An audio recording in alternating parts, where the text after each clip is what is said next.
Hey, we're live. Hi, everyone. I'm Andy DiDeRossi, head of marketing for Basecamp. We're doing these live streams to help you go remote. You know, how to learn how to go remote, or if you're already remote, to improve what you're doing.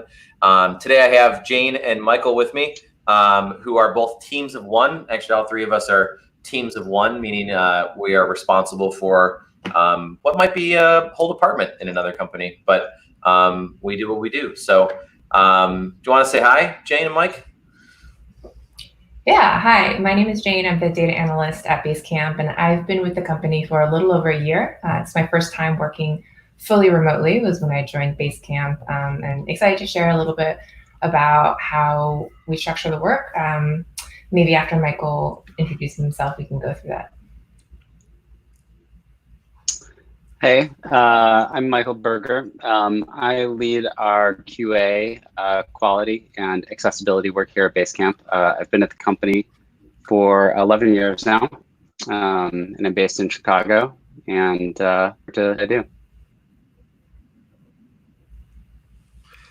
Cool. So you both are, our headquarters in Chicago, for people who don't know, but you both are also in Chicago, and you largely worked at remote even before the whole pandemic, right? Is that correct? Yes, I think I have the reputation in the Chicago office of never coming into the office.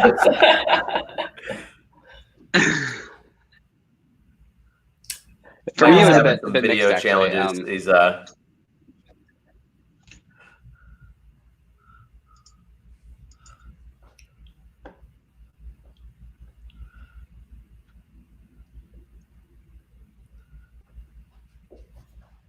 Michael, are you still there? Yeah, everybody? Yeah. Can you hear me? See me? Yeah. Yes, we can hear you and see you. Yes. Okay. Yeah. So for me, I actually, would go to the office quite a bit until the last few weeks. So it's been sort of an interesting transition to sort of see like how my colleagues all these years,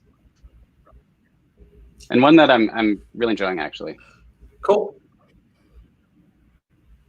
Cool. In front of the giant iPod, no less. Well, Jane, why don't you lead us off and showing some of the ways that you work? Yeah, sounds good. So as a data person, I think one of the things that's different about the work that I do versus, for instance, someone on the core product team is that I have a lot of smaller projects that I'm working on at any given time. And I'm also responsible for some recurring pieces of analysis like, hey, how's the business doing this month? I still actually, when I joined Basecamp, ended up structuring my work along the cycle cadence. So every 6 weeks, what I do is I decide here's the types of analyses that I'm going to be doing and the problems I'm going to be working on.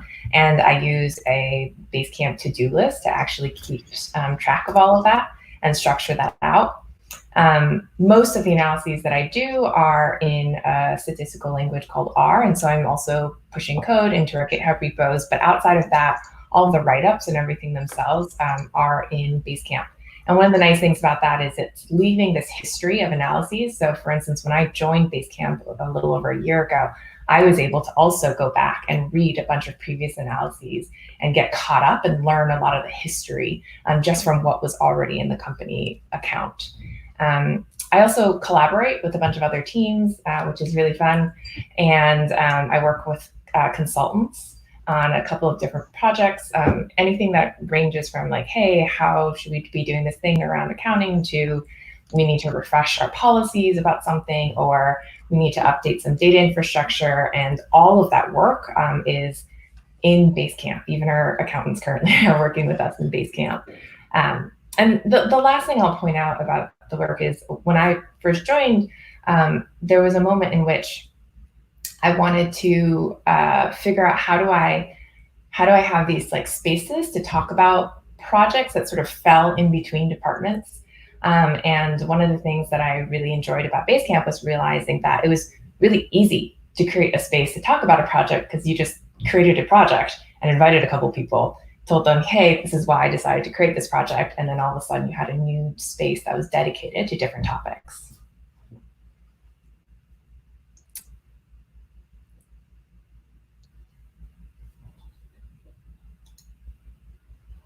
No, I'm the one with the problem.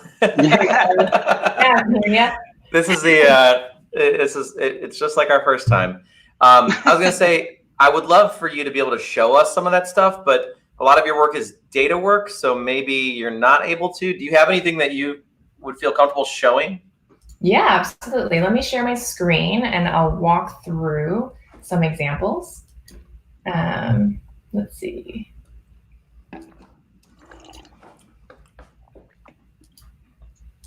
Okay, so I'm expanding here. Can y'all see my screen? Not yet. Did you hit share screen down at the bottom? Oh, yes, I think I'm getting a permissions issue. Lovely. The Chrome reset, yeah. Yeah, okay, sorry. Maybe let me quickly try to adjust that.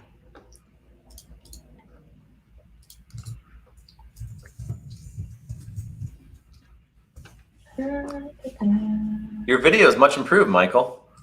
Yeah, strangely, I switched from Ethernet to Wi-Fi, and now it's better on Wi-Fi.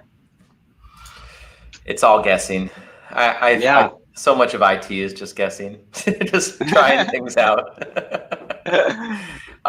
While we're trying to get this screen share to work, if anybody has any questions for Jane, Michael, or I, let us know. You can ask in chat on Periscope, YouTube, or Twitch. There we go. We got Jane's screen. Got it? Okay. So we're going to put it up to the world. I see a mountain. Is it this screen? Can you see? Yes. There we go. Okay. So as an example, as I mentioned, I use to-do lists to organize my work.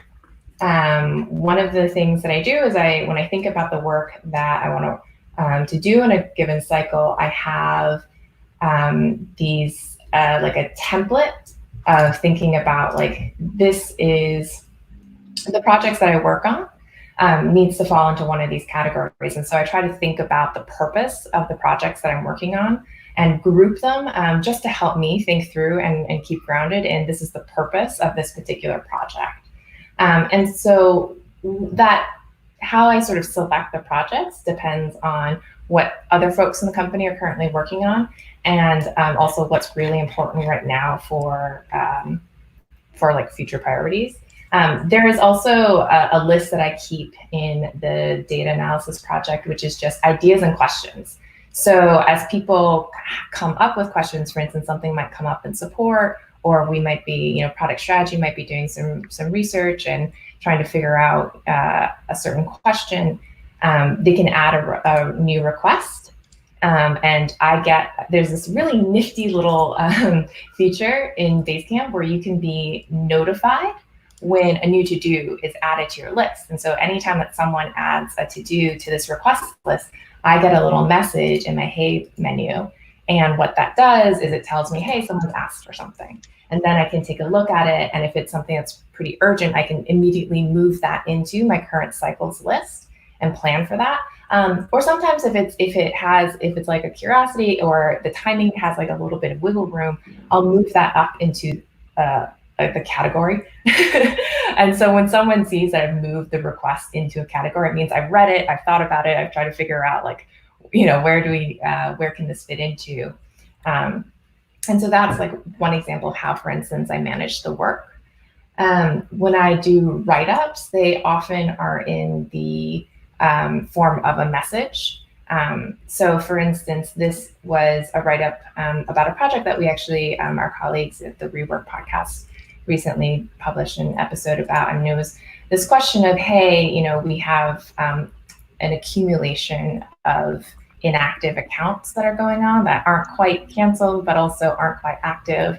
And what I did was I did the analysis separately in R, and then I wrote up the results and sort of shared that with the rest of the company. And then they were able to, give comments, and we were able to figure out next steps. And that actually resulted in a project. And then I'll share two other things. So I remember in one of the other live streams, Jason mentioned that we don't usually have these mega projects in Basecamp, There are a couple of exceptions, and actually I think that a lot of the work that I do falls into the exception of having these like mega projects.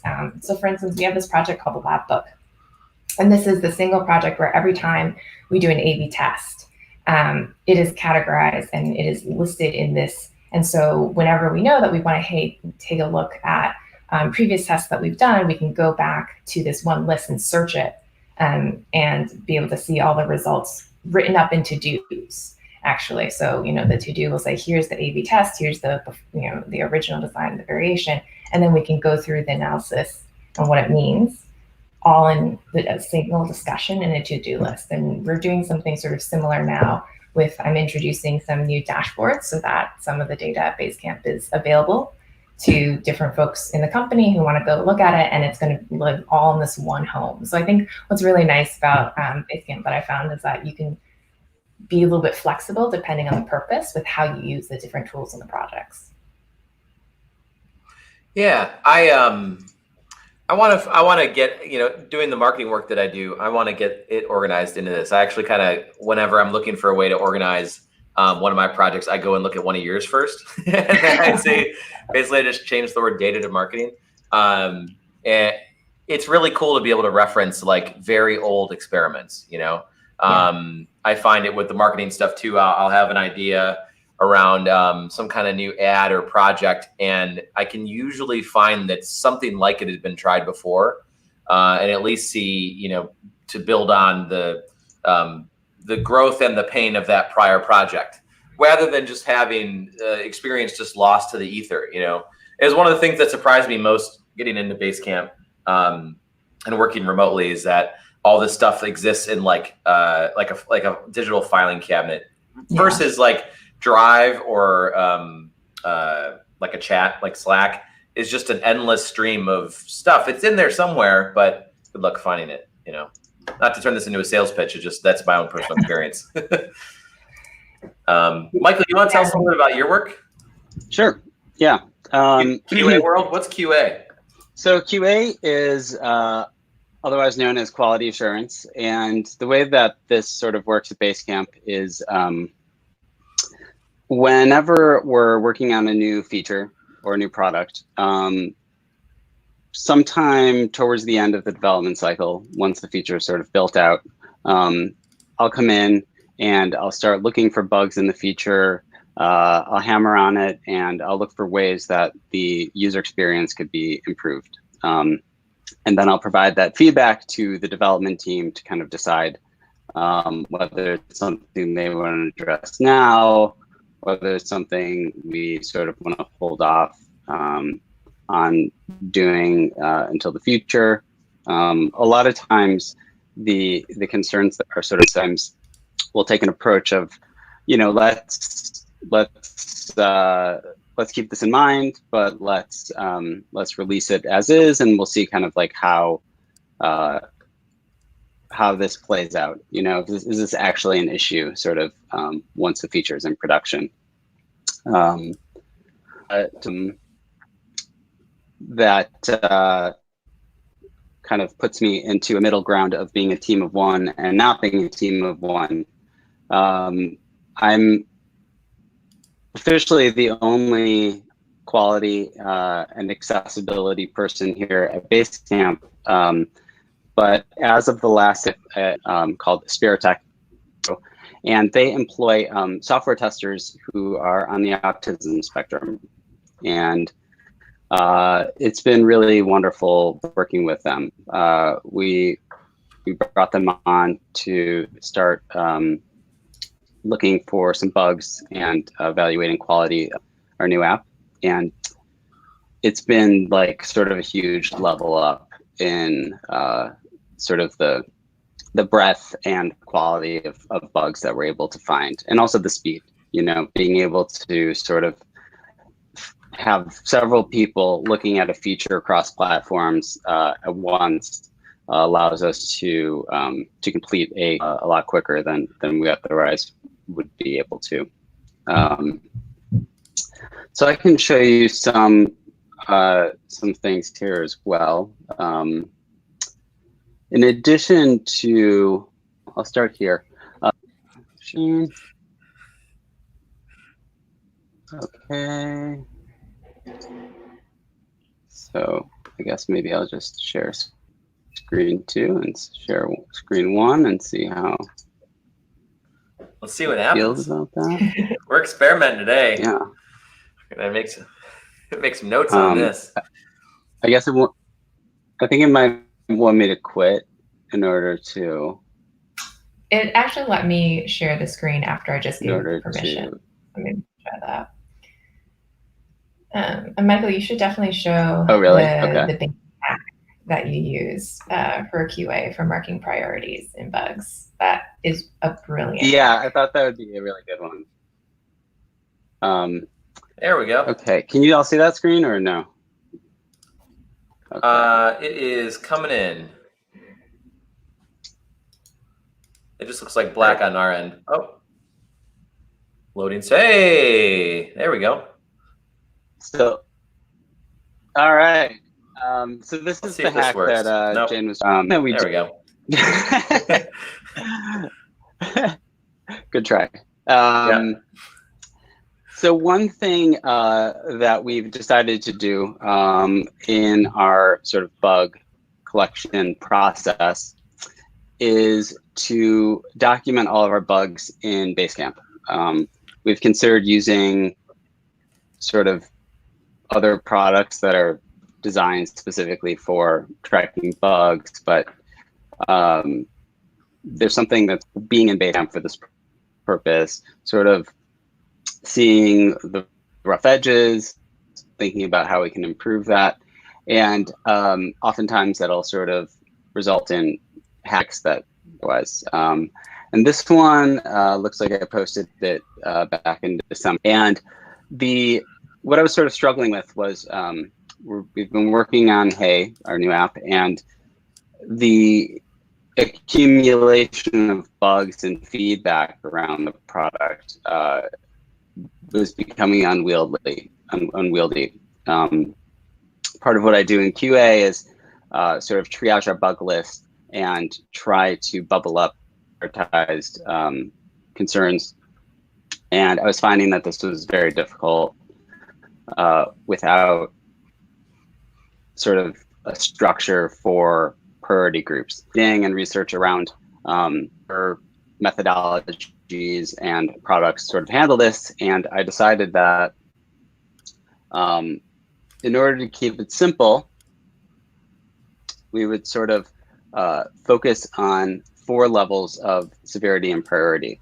And so after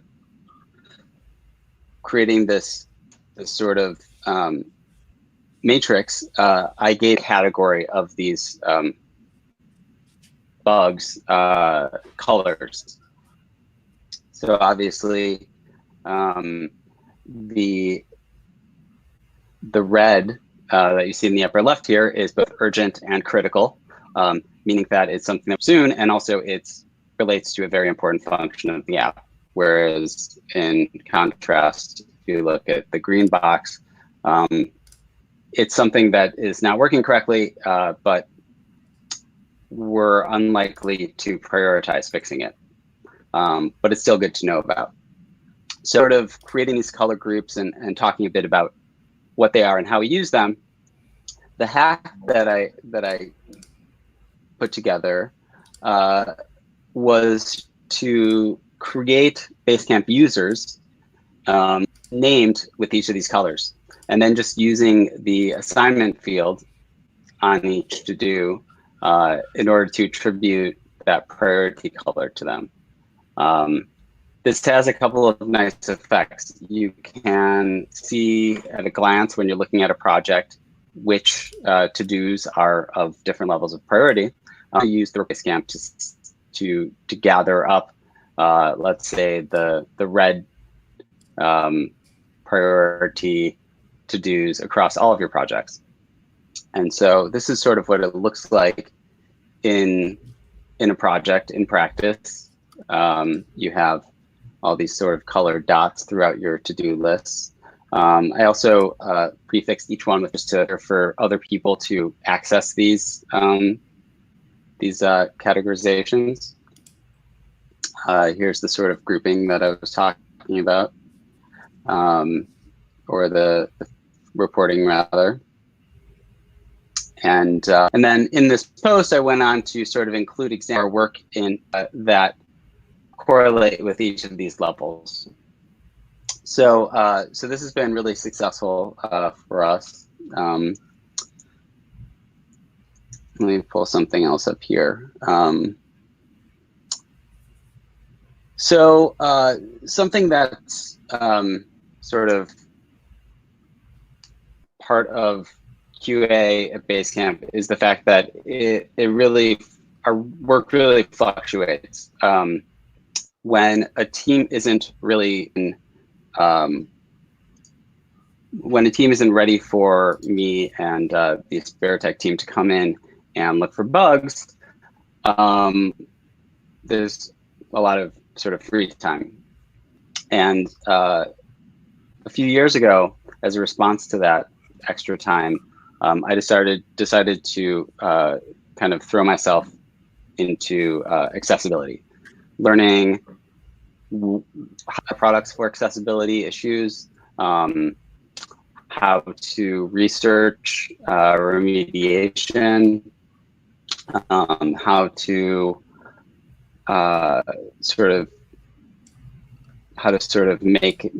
help make this work a priority for the rest of the company, why it's important. Did you lose my video there? Or no? Okay, there we go. And so over the past few years, I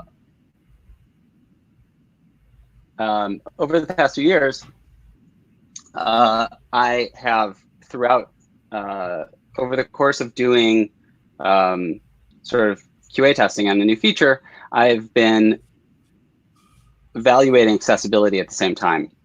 And of that testing is this BC3 accessibility project. And what I've done here is sort of broken down all of the high-level priorities that are required to make Basecamp 3 an accessible product. And from there, I've broken it down to very specific elements. And just one example here, see how this to-do looks. I haven't looked at it in a bit. This is the at mention picker. So this is when you're sort of you can hit an at sign and then type their name, and that built in a notification. Currently this control is accessible. And so what I've gone in here to do is explain the issue and then go ahead and describe the expected behavior, refer to some examples, give some screen recordings, and I found this to be really helpful, both for sort of communicating any of these issues to people at the company and why they're important, and also for having a place to go when there's something to pick off some of the easier fixes and work on them myself. Cool. We actually have a QA question directly in from the crowd. Yeah. I'm going to pop it up right here. Do you have some tools for testing, or is it just all by hand? That's a great question. For general testing, it's a pretty manual process. I think sort of tooling comes into play a lot more for accessibility testing. And for that, I use primarily the AXE extension for Firefox and Chrome. And what it'll sort of do is evaluate your page and create a report of the accessibility issues, which can be determined programmatically, which is only a subset of accessibility issues. A lot of accessibility issues require manual testing, either using a keyboard navigation, tabbing between elements, confirming that you can do everything using a keyboard in the app, and also using screen readers. So what I'll typically do when I'm running a screen reader evaluation is I will sort of start with Safari and VoiceOver on my Mac, and I will go through the flow there, document any bugs. These more simple bugs, I'll go ahead and push fixes for myself. And then once that's been done, I'll sort of go back and cross-reference using a different screen reader on Windows to works for users as well. And similar flows for iOS and Android. We use TalkBack on Android and the Android Accessibility Inspector.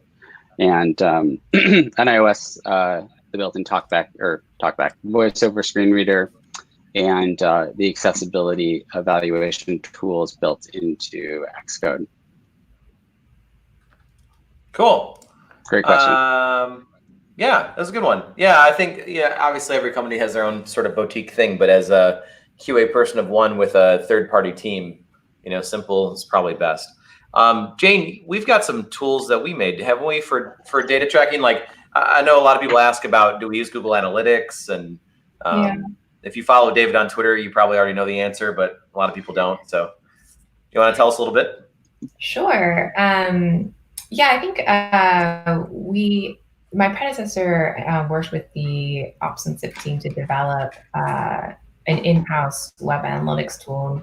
And one of the thoughts was we want to collect data that we're not going to use. So with that principle in mind, we have our own in-house tool. It's called Beanstalk, and we've rigged up a wave to be able to capture web analytics, but keep it all in-house.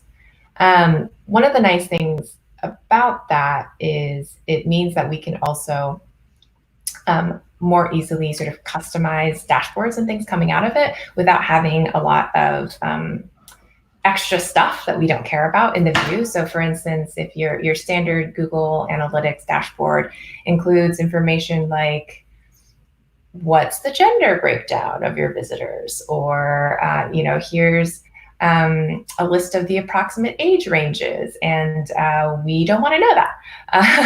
And so instead, for instance, Andy and I actually worked together to create a dashboard specifically for, we've been playing around with what if we were to market with a couple of small newsletters that speak to the audience and the types of businesses that we're interested in. And we were able to really easily create an ad conversion dashboard using our in-house data and a Shiny dashboard, Shiny being an extension of the R language. And it gives, well, I guess, Andy, you can say, but I think it gives you just enough information without it being overload. Yeah, there could definitely be like analysis paralysis with a lot of these marketing projects. And it's really nice not tracking a lot of that, because then you don't have the burden of trying to optimize for every penny, on every click. A lot of the sort of like get rich or die trying crowd is not going to like that, because they want to, over optimize, and they're willing to trade privacy for that. But we've got some pretty clear delineations about what we're willing to track and not willing to track. A lot of questions we get asked is about like, what information do we see? So we do see like UTM codes, but we make them very apparent in the URL. So you'll see, it'll say UTM equals FSE, which means it's like an email newsletter that we funded, and we just want to see like, do people like to click on the ad as part of this audience? We don't see if any individual user does. We're not trying to like track that user's experience so that we would then modify our behavior to them. It's really like, of the 200,000 that were sent out, did we get any clicks back? Because some audiences are very interested in the Basecamp message, and other ones it's just not on their plate. So we do that with the tool Jane built, which is great. So put a little code in there. I don't think we can show that. It's just like one of the things that we kind of have to keep on our own. But I'll tell you, it's very spreadsheet-like code. The amount you spent, what the description of the copy is. It's very nice to have. And inside of, I don't know, it takes me, the longest part's probably logging onto the VPN to, check it out. And it pulls all that up. This is one of the ways that I think, to bring this back to remote, this is one of the ways that we work together without being in the same office. We stay secure with our, is it SIP, I think, or Ops that keeps a lid on things? SIP. Yeah. performance team. Right. It's right in the acronym. Yeah. So we keep everything secure. It's all VPN. We use, a 2FA authentication. But we all have access to the same live data source. I don't need to walk down to your cube, Jane, and say like, hey, can I get a report on that campaign we ran? We just go to one single source. And I know a lot of offices are now going to cloud-based data analytics and stuff, but it seems scary to let go of the reins and to just let people have access to stuff. But I've been here since September, but it seems like that's how Basecamp has run since the start, is just let's make the resource available to everybody via Basecamp, and you can go find it should you choose to check it out. Kodiak, Alaska. Well, that's not a question, but that's just cool. Hi, Damon. someone for all the way from Alaska. I love the delay on Michael's video. It's so good. You're coming through crystal clear. It's just a little later. I guess I'll round things out. Working as the head of marketing, I work with Jane for data. I work with Jason, the CEO, for sort of vision and copy and direction. I work with Ryan, who is our head of strategy. That really helps us understand, like, why do people want Basecamp? Like, what makes Basecamp useful for them? So I'm engaging with these folks, a couple times a week. We typically have one-on-ones, so like once a week, where we have a scheduled Zoom talk. And what that helps me do is I kind of save up all my data questions for Jane. Oh, she's this way. Versus like sending a chat message the second I think of a thing, like the second I'm like, oh, I want to know how many customers do we have in Alaska? And usually it's like a fleeting want. You find out shortly after, I really don't need to know how many customers are in Alaska. So instead of like putting work on Jane's plate without her permission or also interrupting her focus, I save it up for that set hour in which I'm distracting her. I don't know if that seems accurate. That's my experience. Is you get to kind of save things up for that one-on-one. Of course, we can always we use pings if there's something urgent, or thankfully in marketing and data, I don't think anything's ever like super urgent. Not like it is at ops or SIP and that. We seem to be short on questions, but this will bounce around the internet. So I'll just say, from a marketing standpoint, we are always coming up with ideas that get written up. We covered in a previous one. They're getting written up in kind of a long form, sort of a pitch format, with all of the various aspects of it considered, because it's very hard to do that on like a Zoom call or a chat. And so marketing, is a somewhat inherently creative thing. I think pretty much every role here at Basecamp's creative, but with marketing, there's copy to write, there's ads to review, there's all the stuff that you think you need to be in person to do. But I've learned firsthand that you do not need to be present for that. It's good to hop on a call sometimes, but you need to do that far less than you might think. And I think as a lot of people are experiencing sort of forced work from home because of the pandemic, hopefully we'll learn that we can work remotely more often than we thought we could. A little bit of outcome. Damon from Alaska, let's take this question. We need to organize data and lay it out in a table format. Should I just use Google Sheets? Jane? So I think part of this question is there a way to lay out tables in Basecamp? And the answer is not directly, at least not yet. So if you are doing something with data where you really want to be able to filter it by one of your columns, then there is a way that you can link in a Google Sheet into Basecamp. But then using something like Google Sheets or Excel might be, or Airtable or some other alternative might be better. There are ways though sometimes, and so I love spreadsheets for organizing, but working at Basecamp has also pushed me to think about some ways to organize data a little bit differently that doesn't actually have to be in a spreadsheet. And so for instance, I have organize some things into to-do lists that are all text-based. And it was really just, this is me categorizing some information and some options. and shared a to-do list that sort of says, here are the options for, and the to-do list, headline is, customers in the nonprofit sector. And then I'll add little comments that say, here's like 3 examples of folks who've reached out and said they'd be willing to talk, and shared that instead. And then if Andy, who I passed that off to, for instance, wants to be able to actually follow up on it, it's already structured in a to-do list. So I think it depends on what kind of data it is. Sometimes Google Sheets is a great option to link in, and sometimes you can actually do it in Basecamp itself. Yeah, we're also working on, trying to eliminate some uses of like Google technology and such. So, like I'm a big fan of using Airtable. It seems to have a lot of cool views that you can create. So if you're trying to sum up a large amount of data into an easily digestible view, and you're not great at building web applications or dashboards, because I am not, Airtable is a good simple tool for making that happen. It's also pretty. I'm a sucker for good visual design. But I think spreadsheets are maybe one of the most powerful tools in the world. All software is really just like a graphic user interface on the front of a spreadsheet, right? I mean, at the end of the day, like technically, yeah, right. I'm sure there's a developer out there who's having a stroke right now hearing that, but maybe not. Cool. I think that's it. We're gonna do these, unless Michael or Jane, do you have anything you want to add? I think one last thing I'll add on the topic of just being a team of 1 person and working remotely is something that I found when I came to Basecamp was that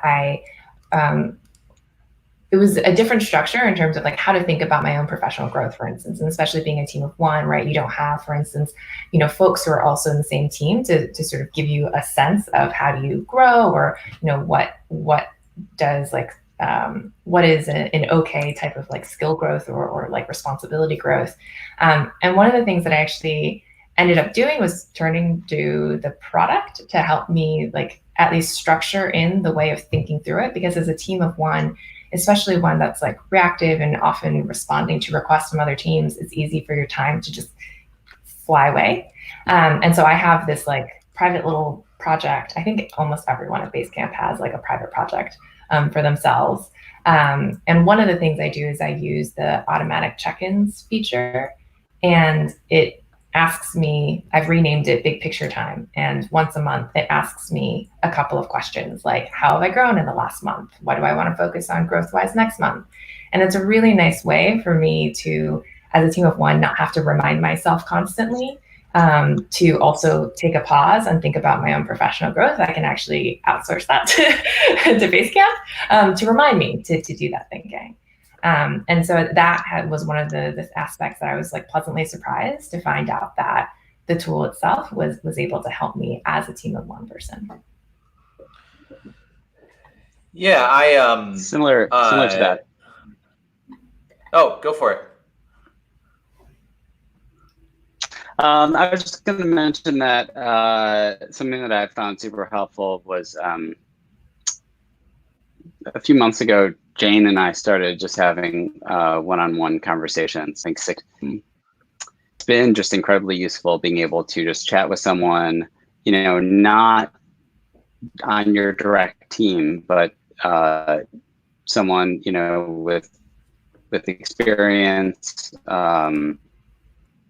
compassion, and just like an ear to listen to what you have on your mind and sort of share feedback. Am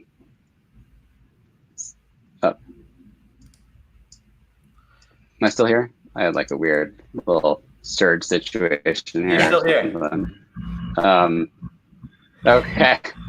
Yeah. So that's been incredibly useful for me.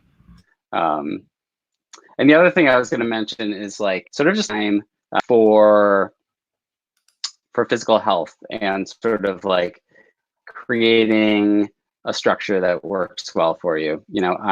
I really enjoy yoga, and so like with the pandemic situation, sort of shifted to like these virtual yoga classes, which I can sort of do whenever. And so you know, if before I start my day, I want to sort of have, if I wanted to, 3 in the afternoon and do a virtual session, I can, and it's sort of embracing that freedom that you have from not being, in the physical office or whatever. Yeah. Cool. I think one of my favorite ways to stay connected as like a team of one that doesn't have a campfire to hang out in is hanging out in all the other teams' campfires. I frequent the Rework podcast campfire just because it's interesting. The support one seems to have the most team camaraderie of all of us. I mean, they're named Team OMG. And then I like the check-ins, that we ask the regular check-in about like what books people are reading.